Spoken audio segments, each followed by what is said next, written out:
So you found yourself a herd of Loxes and you want to know how to tame them? Well, I'm going to teach you in just a few easy steps. First thing you're going to need is some cloudberries. They're found all over the plains. All you got to do is pick them. And there's two methods to tame the Loxes. First method is just sneak in close and drop some cloudberries. Now it's very likely that they're going to see you, so what you're going to want to do is just kind of scatter lots of cloudberries around the area. Loxes are territorial, so as long as you leave their area, they'll return to the area that you first saw them. So as long as you have a good amount of cloudberries kind of in the area that you first saw them, then when they return there, they should start eating them. Once the Loxes are calm, you'll begin to start seeing the yellow hearts above their heads as they start to eat. Now this method is the most passive method, and it does work well. You just need to be able to get out of their aggro range and let until they return. The other method is a little more aggressive, but it is easier in ways. You're going to want to dig yourself a fairly deep and fairly large hole. Just make sure you have a way that you can kind of scale the wall quickly. And then the easiest method I find is to just build a bridge going over the hole, but only connect it on the one side. Next thing you'll do is get the attention of one of the Loxes and lead them over to the hole. Now this is easier to do one Lox at a time, but if you can do multiple, that works as well. You're going to want to walk across the bridge and just stand at the end until the Lox is on it. And it is rather tricky with a single row, as you saw. So what you're actually going to want to do is build a double row. Then you just get the Lox up on the end here. And once he's crossing, quickly break the back of the bridge. The method for this that I find easier is to go under the bridge.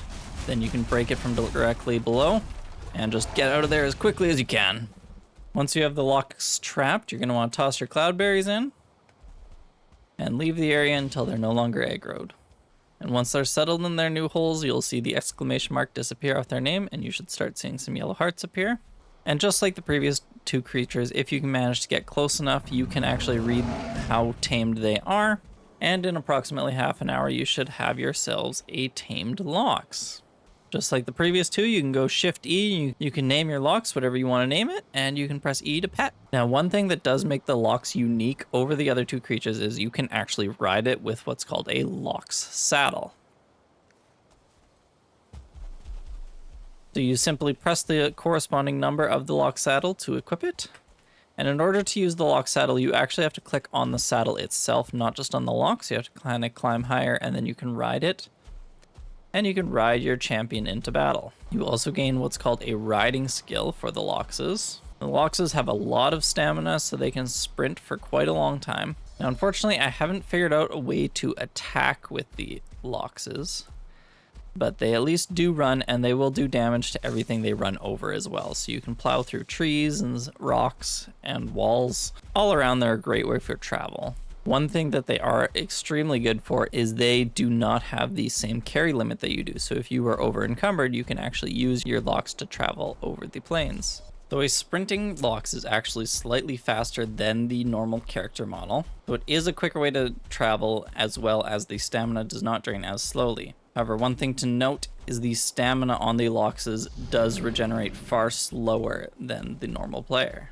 You'll notice that the Lox is damaged. In order to heal the Lox, you actually just need to throw out some more cloudberries, and they will also eat flax and barley.